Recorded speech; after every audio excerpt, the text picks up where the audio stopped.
आज राहतच नाही इथं. ए पोरी, अगं कुठे चालली? चालले मी निघून, मला नाही राहायचं आता इथं.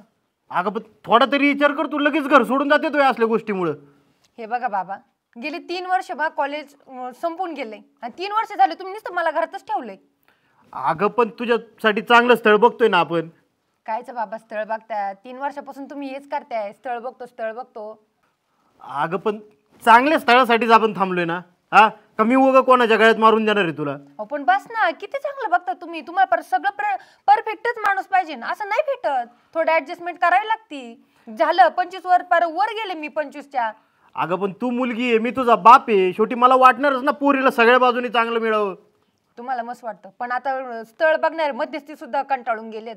काय तेच तेच तेच तेच. अगं त्यांचं जाऊ दे, मध्यस्थी नसलं तरी चालेल, मी बघन तुझ्यासाठी स्थळ. नका बघू, मलाच आता ते कंटाळा आलाय. पण नुसतं तुम्ही नेता उभं राहतात. काही काही स्थळ तर माझ्यापर्यंत तुम्ही येऊन देते नाही, तसेच तिकडे आउट करतात. मग आता ती नाही पटल्यावर काय करणार? मग मी तुझ्यापर्यंत घेऊन येऊन मोकार काय उपयोग आहे का? नका नु बाबा, हे बघा मी पर कंटाळले तुम्हाला. खरंच मी अशा वागणूक केलं ना, लय कंटाळले. आणि तर मी आता ठाम विचार केलाय, मला राहायचंच नाही इथं. तुम्हाला जे करायचं ना ते करा, मी चालले निघून. मला राहायचंच नाही. हे अगं असं नको करू, ऐक तू माझं जरा. अगं हे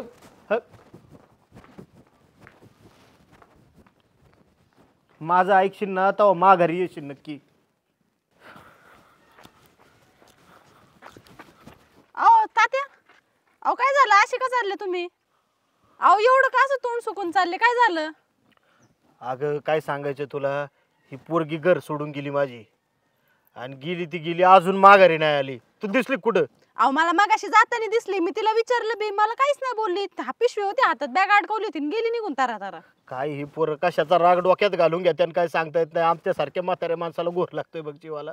अहो पण झालं काय? मला चालता चालता सांगा. असं तिथं स्टँड वरती, इथून तर गेली ती. ही गे इकडून. हा चला.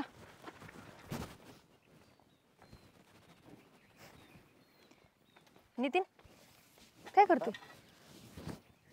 ती मोटर चालू करायची, विश्वास बदलायचा होता, तिकडे वरच्या रानात घ्यायची होती. कशाला पाणी सुटतोय आता?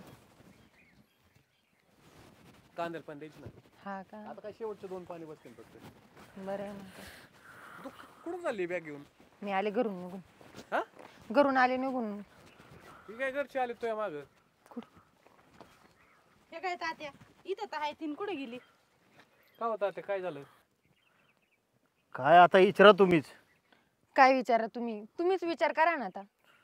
तुम्हाला शहरातलं स्थळ लागत होतं, शहरात राहणारा पोरगा पाहिजे होता, सरकारी नोकरीवाला पाहिजे होता, सगळं काही तिकडचंच पाहिजे होतं. पण मला काय पाहिजे कधी विचारलं तुम्ही? गेले 25 पार 26, 27, 30 वर्ष आता होईल माझं, तर तुम्ही मला तसंच घरी ठेवशाल.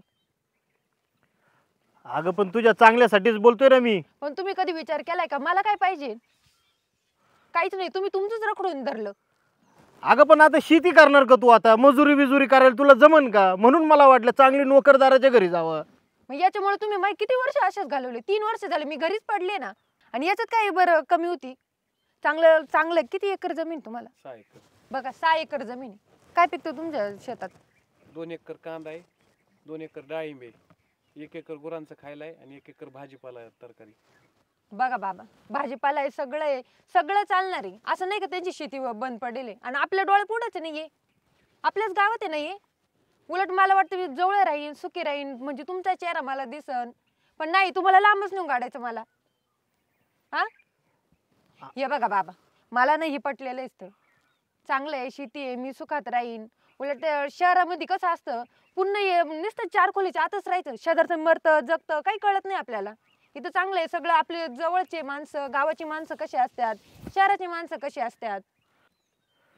आता तुला कसं सांग? बाबा तुम्ही मला काहीच सांगू नका. हे बघा मला हे स्थळ पटलेलं आहे. तुम्हाला आत्ताच सांगते, मला नोकरदाराशी लग्न करून नोकरीन राहण्यापेक्षा मी शेतकऱ्याशी लग्न करीन आणि राणीसारखं राहीन.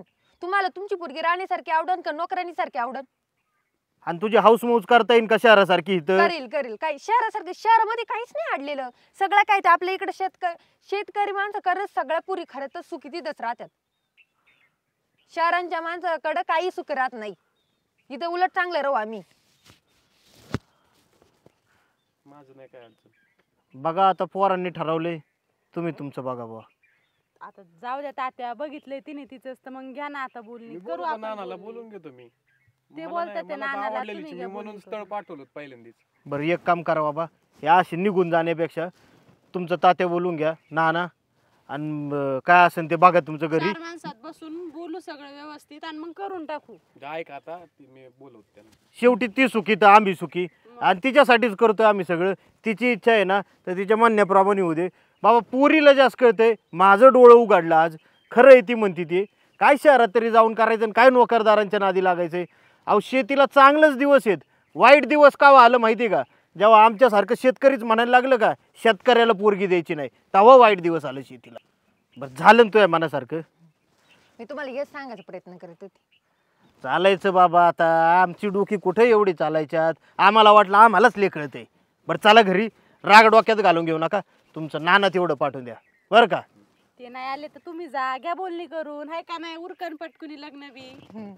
अहो आता नानांना बी सुनाची घाई असन की या त्यानं लवकर घरीच आमच्या. चला चला चल ग. येते. हा.